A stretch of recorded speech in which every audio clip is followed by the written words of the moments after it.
will get us going and get to produce this. Aaron's going to produce it. I'm just going to push buttons. Here we go. Hi, I'm Dan, and I despise Netflix and CBS and all the Christmas movies. Hi, I'm Jax, and I love being in CBS Christmas movies. I'm Alonzo, and I'll be generous to a CBS Christmas movie that has my very good friend in it. And this is the Deck the Hallmark Netflix CBS podcast. Woo! Deck the Hallmark, it's his podcast. Brandon and friends host this podcast. We hope you like this jolly podcast. Oh boy. We lied to you in the theme song. Brand's not here. He heard we were talking about a Jacqueline Collier movie, and he just felt like there was no integrity in it. And so he said, I'm out. He said, no, I'm out. But here we are at the finale of the Deck the Netflix podcast for 2022, guys. Yeah. How are we feeling? It's been a ride. It's been a ride. It has. I can't believe that I'm here talking about a movie that I was in with two real film critics. Right. I appreciate that I've been lumped in as a real film critic. That's going to go in my diary. I don't write a diary, but it's going to go in there. Dear diary. Well, today I was called a real film critic. Two people that have a very discerning eye and will let me know how bad the movie that I was in Daniel was. has done 2 podcast episodes with me where we talked about Jean Dielman, the Sight and Sound chart topper. So I think, yes, Dan, I feel like a real film critic. No, I will take it. I'm honored to take it because you've actually have the degrees and I just saw recently on Twitter you got into another big thing this year, right? I am now a member of National Society of Film Critics. Come on. How did I miss that, Alonzo? I'm a terrible friend. That's fantastic, dude. I was wondering where your cookie bouquet was. It's unbelievable. It's all right. Alonzo, in our defense, you're doing too many incredible things for us to keep. I'll take it. That's you. right. Time to start that diary. Yeah, no kidding. So I will say this. We don't have time for this, but I can't believe Jean Dielman is one. I'm so happy it's on a list. I can't believe it's at one of a best movie of all time list. But I mean, fascinating. It made for great Twitter conversation. Yeah, sure. And look, I'm no big fan of Vertigo, so I have no problem with it. Oh, okay. All right. Wow. I don't hate Vertigo, but it's not even in my top 10 Alfred Hitchcock movies. It's not in my top 4 or 5 Alfred Hitchcock movies. I would agree with you. Right, Jax? Yeah, absolutely. Yeah, for sure. Yeah, where's Bran when you need him for backup? When you need him. That's exactly right.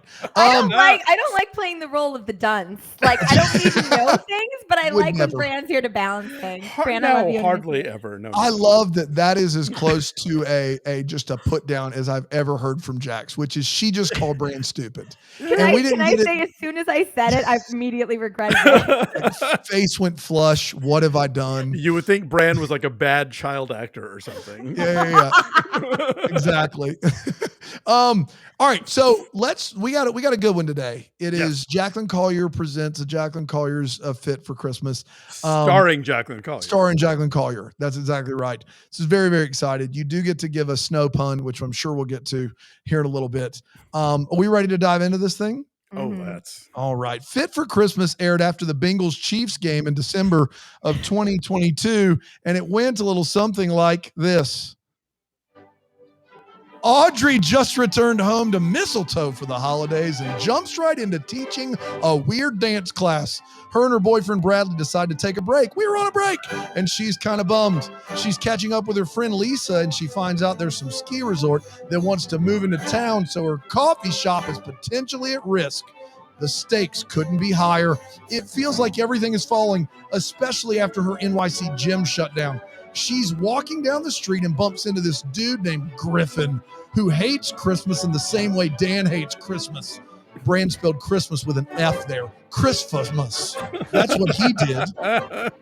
They don't get along, but he ends up showing up to one of her dance classes. Then he shows up to give an emphasized, good gosh, he can't spell. Emphatic? Impassioned with an H, impassioned with an H, impassioned speech at a town meeting where he has a conversation with one of the best actors of our generation. Bradley calls Audrey. Clearly he misses her, and he says there's a big company that wants to hire them to do workout classes for them. She's hesitant because it would mean losing control of the types of classes she teaches. Audrey decides to start a campaign, a kick line, if you will, to save the rec center, and Griffin is like, that is so dumb. In the process of campaigning for the ski resort, he ends up being like, well, Audrey's cool, so they compete in a mistletoe ring toss game, and if he wins, she has to go to dinner with him. He wins. They get dinner, and they enjoy themselves. Then he goes to her place, and they start talking, but there's a knock on the door. It's Bradley, and it's awkward. She does a high kick event to raise money, and everyone comes out, including Griffin. Griffin is invested. Bradley decides to do what Bradley does and throw money at his problems, giving Audrey quite the engagement ring.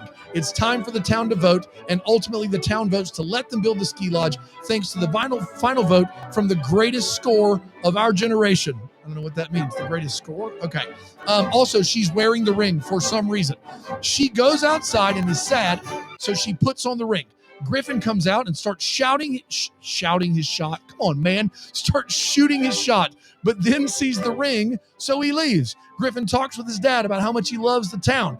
His dad says to go for it. They're at a party. Griffin announces that they're working with the community center into the design, so she tells Bradley to bounce and tells Griffin she's in, and they kiss really big ones, and that, my friends, was Fit for Christmas.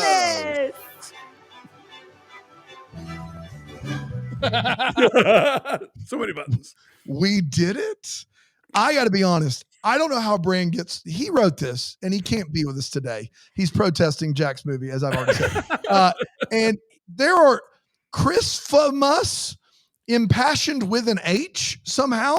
No one else was supposed to see it, you know. It is a mess out here, and I did the best I could. What were you going to say something, Jack? I think I know what the greatest score was. What was it? I believe he was talking about me again, the greatest actor. Yeah, I was trying to figure that out. I know it was hard to puzzle through it. I think it was a callback to his earlier one. Sure. But greatest score of our generation. Is a pain. Hans Zimmer did the score for Fit for Christmas. I don't know if you knew. It's got a CRO, and he did it in a way that autocorrect was like, oh, score then. Okay. Can you imagine during the big vote, like a giant pipe organ just bang? Fantastic. Hey, let's get to what we talked about thought about this. I don't host ever. Thought about this movie with a hot take in all the fields, but not before we take a quick break here on Deck the Netflix CBS.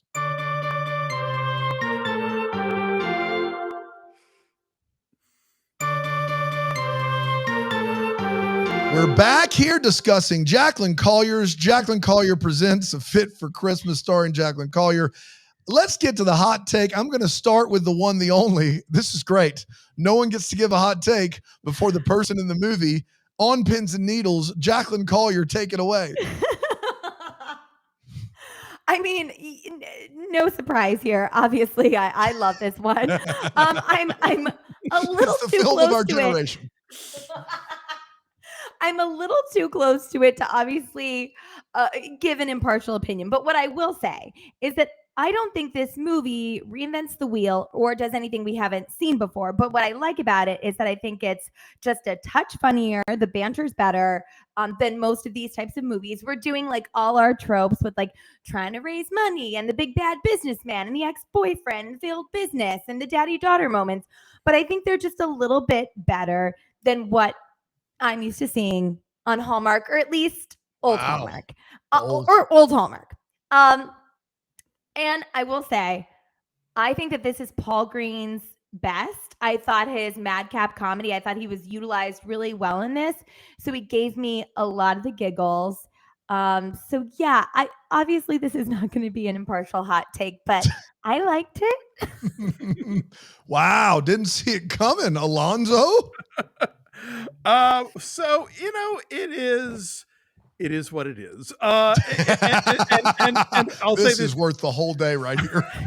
I'll say this. It is hella cozy. Like, this movie is all about your fireplaces and your like snow and your cocoa and your gingerbread lattes, actually, more specifically. It is fun to watch Paul Green play somebody who's this sort of aggressively douchey. I don't think that's the thing that people cast him as usually, and it turns out to be right in his wheelhouse. I think that he and the leading lady Amanda Kloots have some really terrific chemistry. This sounds dumb, but I appreciated that she was tall. Like, there was, you don't see a lot of actors. Like, you can tell a lot of actresses, they build the set around them like the Incredible Shrinking Man, so that they look like they're the same height as everybody else. And she's like, she's kicking those legs up, and it's like she's a rockette, and so I really like the physicality of the performance. I think, like I said, I think the chemistry is good. And very often with these movies, because like Jack says, they're not reinventing the wheel, they are giving you the sort of tropes that you want. It often comes down to who's in it. And I think who's in it, including, of course, Jacqueline Collier, is what makes this one fun. Yeah, thanks so much, Alonzo. This movie's real bad. Is it better than the engagement plot? Way better. Okay, so I'm moving up. I'm moving up. Yeah, but needed more hats. This is the Jean Dielman of engagement plots.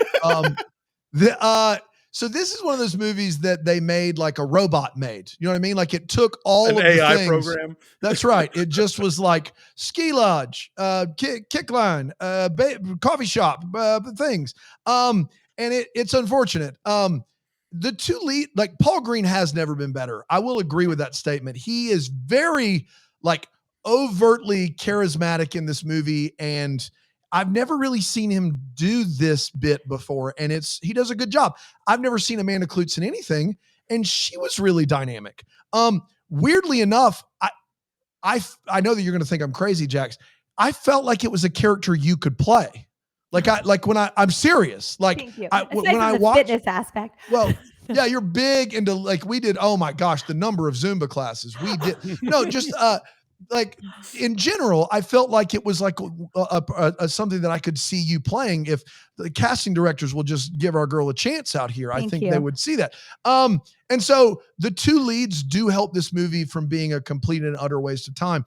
But make no mistake, like, CBS aired the CBS of Christmas movies, like the safest JAG NCIS.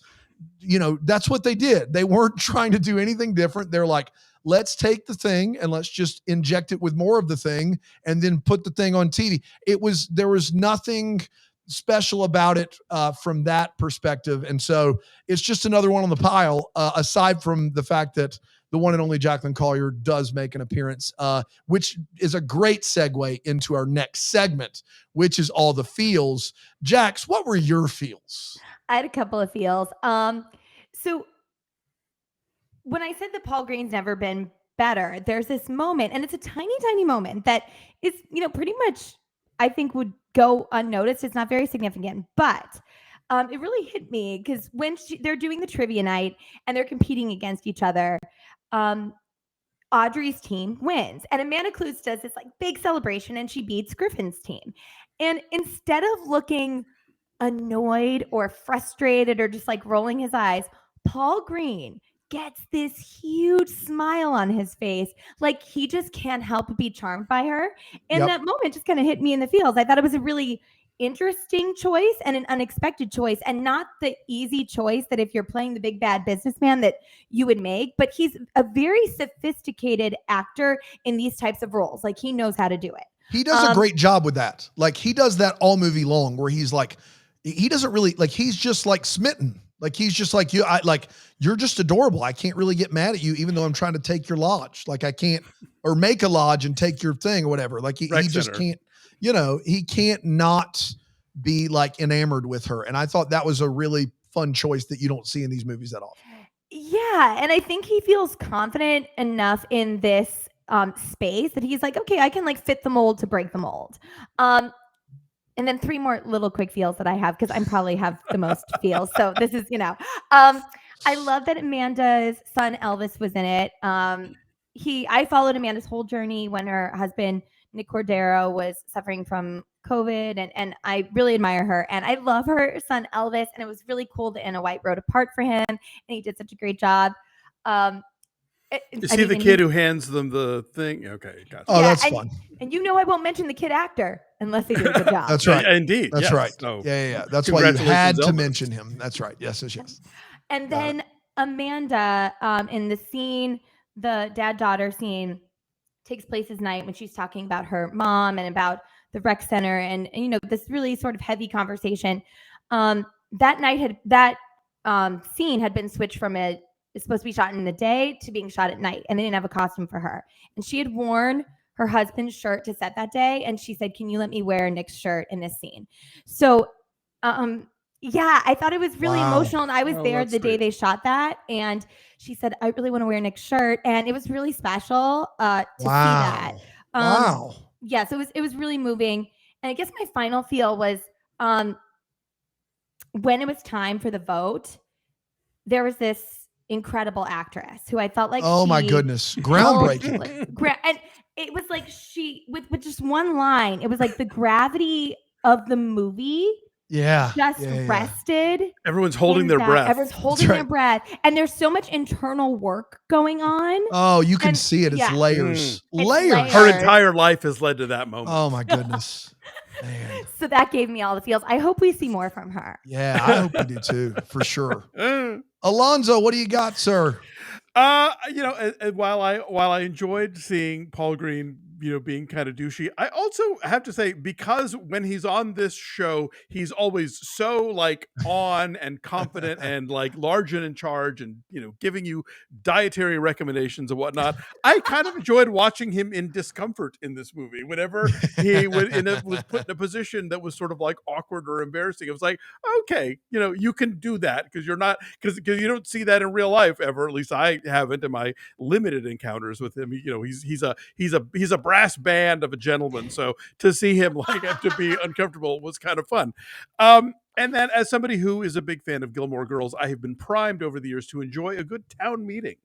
So I really, I had town meeting feels. That makes one of us. I will say this. I probably shouldn't tell this, but I'm gonna.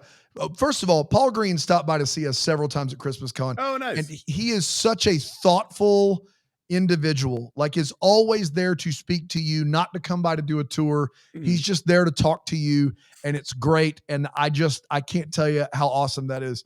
He did tell me, and this is a hot take. He told me that in the long run, drinking Diet Coke was worse than smoking cigarettes.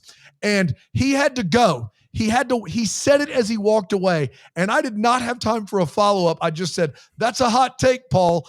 And boy, was it. And I you know what? He's going to listen to this and give me such a hard time, but he said it. And I can't believe he said it. I was like, what is going on right now? Paul Green just told me.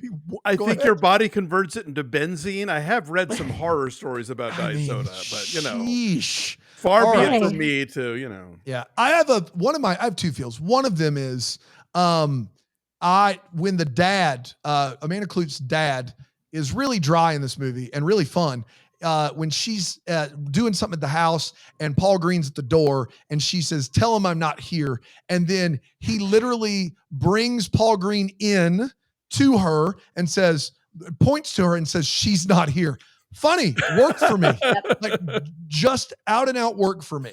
And I really like that scene. And then second of all, Jax, you were talking about the town meeting where you just saw something. And I got to be honest, every generation we do have, a talent that comes across and changes the game. And I feel like you could just see in the eyes of this character, like you could see that there was hurt, there was happiness, there was whimsy. A love of skiing. There was a love of skiing, and there was a life yet to live, and there was a sense of wonder in this. And her face said 1,000 words, and that was really, really moving. Which was helpful because she only had 4 lines in the entire movie. That's right. Did you try to get out of Powder to the People, or did you just power through that one? I was just so happy to have a pun. I wanted Paul's pun, of course. Yeah. No, his was like, all right, let you get away with that one, and yours was like, oh, okay. Well, Amanda Clute should have been fight the powder, Yeah, fight the powder. That's right. Fight the Yeah. powder. That would have been better. Oh my goodness. I doubt we have any wait what's, but let's see if we do on the other side of this break here on Deck the Netflix CBS.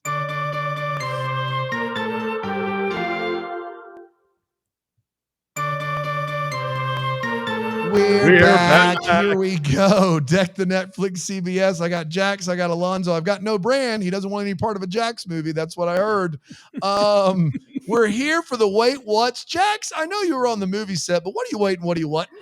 I have two. One that I can't answer and one that I can. So it's a wait what, but I've gotten this question. People just wanted more Jackie. They're wondering why she's not in the cake line, why she's not getting coffee, why she doesn't take any of the dance classes. And I'll tell you, it's because the Canadian government makes it very difficult for American actors to work. Wow. And I was only allowed one day on set. That even though I was in Canada while they were filming the fitness stuff, I was only allowed to work one What? day. And because of the fact that Elvis and I were in the movie, they had to add 2 Canadian actors with speaking lines so that we could be allowed to be in the movie. That's unbelievable. So if you're wondering why I wasn't in more of it, it was because we weren't allowed. I gotta tell you, some people say it's easier to play a character that has your same name, but no. The levels of method you have to go to when your name is Jackie to play someone a named whole Jackie. other Jackie. Yeah. I mean, come on. I bet on set you were like, hey, like I've got to be this other Jackie. Please just call me Jackie. That's right. Yeah, that's right. Call me Jackie. And my name tag said Jackie J. So it's Jackie Jellin in my head. I had Jackie a lot Jellin. And guys, I don't know. You might not believe this, but like Jollier. Jackie Jollier. It's such a stretch. Jackie Jollier. That's way cuter. I like that better, Jackie Jollier. You might not believe this, but I used my master's degree in acting to pretend that I like to ski. Wow. I don't like to ski. Wow. What? Wow. That's a stretch now. One of my What the Hallmarks, but I'll get rid of it now. What the Flicks, whatever. CBS, best CBS. I don't know. We'll figure it out. Do you think that the character Jackie actually likes to ski or is just in for some Paul Green? Okay, no, I love that. I genuinely think she likes to ski. Okay, but I think that she would say anything at that moment to please him because I also think she's a people pleaser. Yeah. Man, what a stretch! What a stretch, Jax. It's just not you. She's got a whole backstory going. Not me. One sweater or 2? One sweater or 2? Yes. For like you had two town meetings. Same sweater or one was a full sweater outfit and one was a skirt and a different sweater. Gotcha. And then the other we've been doing it for years. Sorry, I'm getting season 5, y'all. We're just talking about Jacqueline Collier's Fit for Christmas. That's right. I don't tell me if you guys saw this or what was happening, but they're having this lovely, cute little baking scene, and something in the middle of it turned where all of a sudden I was like, is Paul Green super horned up right now? Because it just took a turn where I was like, I'm glad they're ending this scene because I don't know where he's going to take this. It just seems like it escalated. It does flower escalate on the nose scene? Yes. Yeah, it escalates really quickly and not naturally at all. It was something. That is a great wait what. There's no doubt about it. Alonzo, what do you got? Okay, so Audrey returns to Mistletoe and the very next morning hops into the rec center to teach a class. I was like, okay, I get it. Yeah. Her mom taught classes there. But like, was there another teacher that she had to shove out of the way? Was it a class that didn't exist, but somehow people in town heard about it? Like that, I have questions. That all just seems very... I can answer that. Please Audrey says, I put it on my stories. So we're assuming that like Amanda Klutz in real life, that Audrey has somewhat of everyone's a glued to her social media Instagram. following. That's right. Gotcha. Okay. But I am curious if there was a teacher there or what was going on. that goes unanswered. Yeah. Mama's back in town. So as much as I did enjoy her performance, and I do enjoy the banter between her and Paul Green, she has been sort of written and directed to be very tantrumy. Like she does a lot of, Yeah, she does. and it's Yeah. like, that's a weird choice for an adult lady. I don't know. It just, and I know it's like, it's a woman director, right? On this one? Jessica Harmon, yes. Yeah. Yes. So I'm like, okay, so we all just decided this was what this adult New York woman is going to act like when she's annoyed. And it was like, it was an odd choice, but it was a choice. When they do the mistletoe toss and her dad says, what color do you want? And then they both toss identical wreaths. The same color ring. There are no colors. What color do you want? I've got green and green. Yeah, Pick. like the rings were the same. I thought, oh, maybe one will have white berries, one will have red berries. No, just they're completely identical. So that was, I don't know why that line was there. How big is this rec center?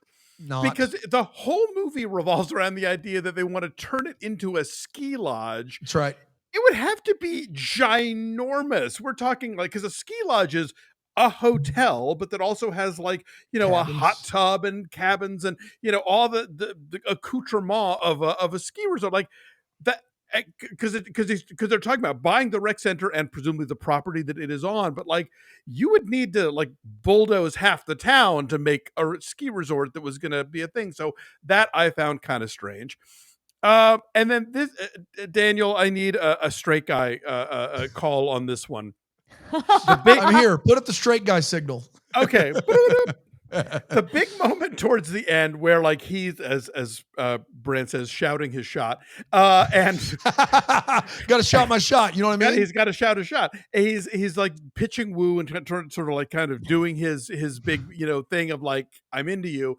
But then he sees the diamond on her hand. It's like, whoa. Okay. Sorry. I didn't realize you were spoken for. Would a straight guy notice a new piece of jewelry on a woman's hand like that? Or is that a screenwriter contrivance? I don't want to speak for all straight guys, not all straight guys, but I can tell you right now, I would have never, like it would not have even crossed my mind.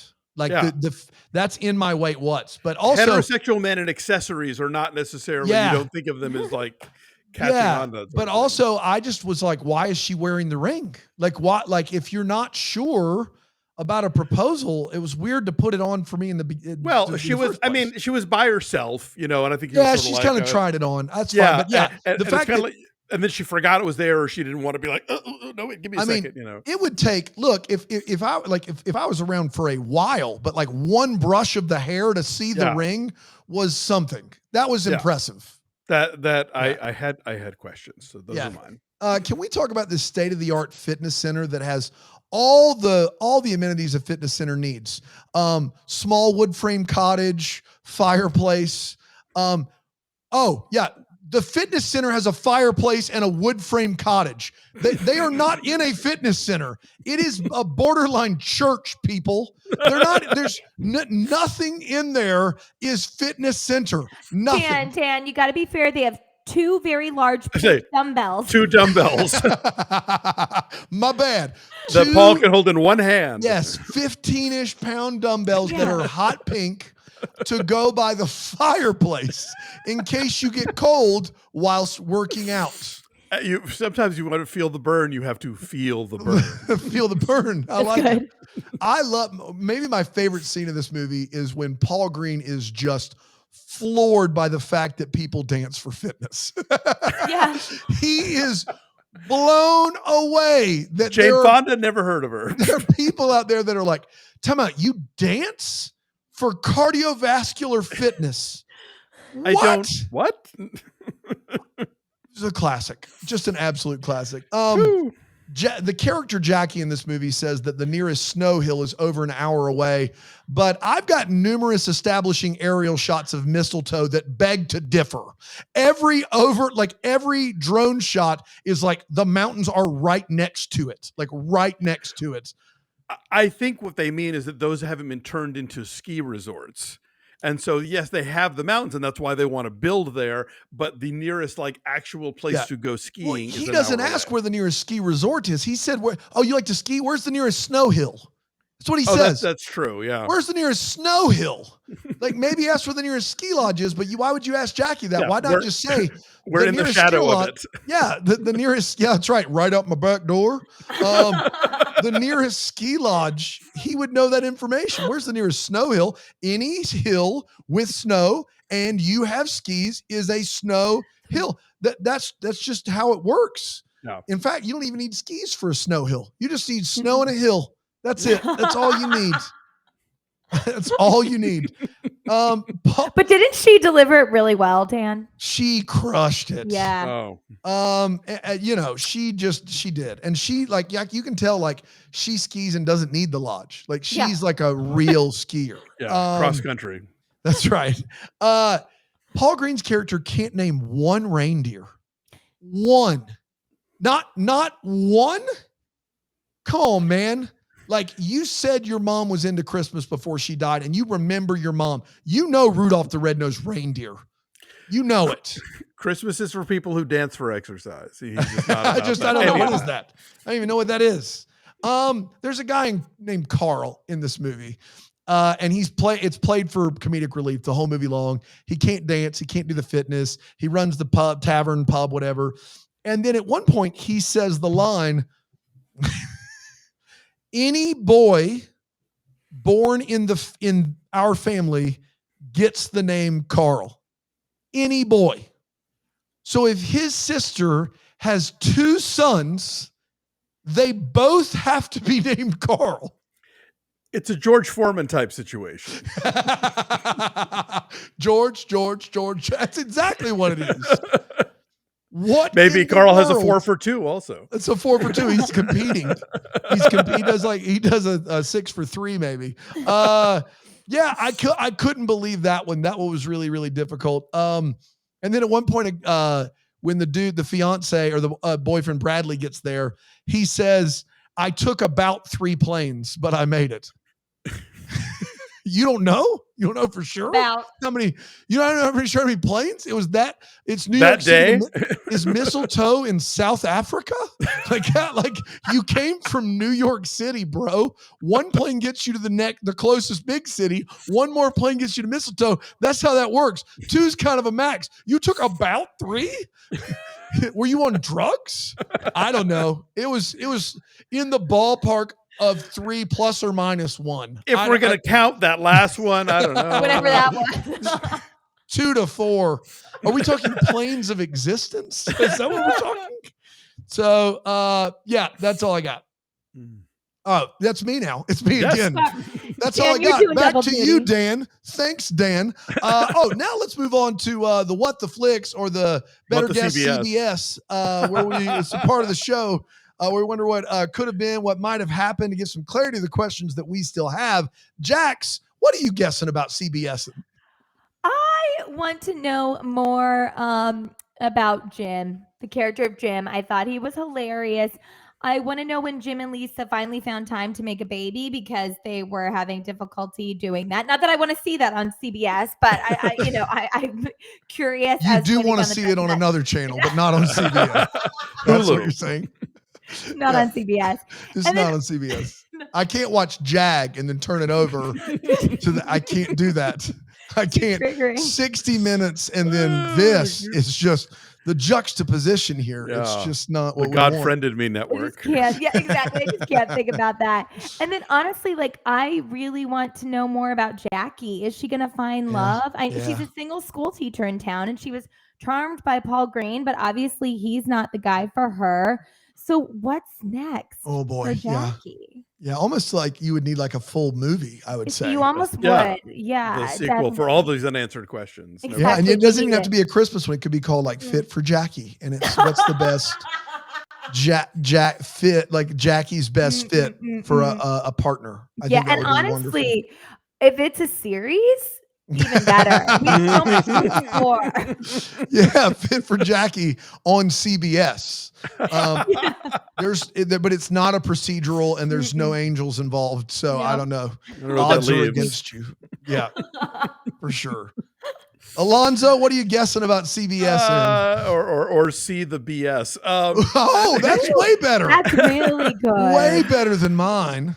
Okay, so Audrey makes the point throughout, and a valid one, that when the big ski resort's going to come in, they're going to have their own restaurants and their own stores, and it's going to destroy Main Street. It's going to destroy all the mom and pops. And it's going to, of course, take out the rec center. So at the end of the movie, Paul Green is like, committed to saving the rec center and incorporating it into the whole resort. And that's all lovely. But everything else that she raised as an objection to this resort coming in is still completely valid. Yes, Carl's yes. Tavern is screwed.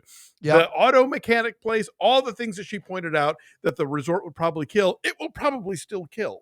And we don't care because the rec center is saved. That's fair. Just That's to a bring really it good down point. here. Sorry. Well, no. It was I was thinking the whole movie long, I was going, they're going to let this thing be sold. Like, you just had the feeling that was the one thing they were going to do differently, was the ski lodge was coming to town. And Yeah. I was thinking they're doing a good job of giving you reasons why that should happen. But there were plenty of small business owners that were going to be wrecked by this, you would think. So it's a good Starbucks one. has taken out the gingerbread Yes. lattes day one. See you, sucker. See ya. Sorry about your newborn, but Yeah. we got business. We got an here. Irish cream cold brew. It's better. Exactly. At least it's more. So mine is pretty simple, and this is not a wait what, although it sounds like one. They vote on the ski lodge being sold, coming to town. The vote is cast. It is final. Gavel is banged or what have you. Amanda Klutz's character goes outside because she's sad. Paul Green's character then joins her. What is everyone else doing? What are they doing still in the town hall meeting? That was the big item on the list. There's nothing else to talk about. Was there more on the docket? Did they lead with the big ski lodge acquisition and now they're getting into the details of other things? They talk about parking, That's right. Parking. Like, we haven't even seen a blueprint for this thing yet. The two main players are gone. Why are we all still hanging out in here? Jackie has a big monologue That's right. while the outdoor we scene is missed the going big on. Jackie monologue. That's And what it's was going on. All about Mm. recycling pickup, and we never got to hear it.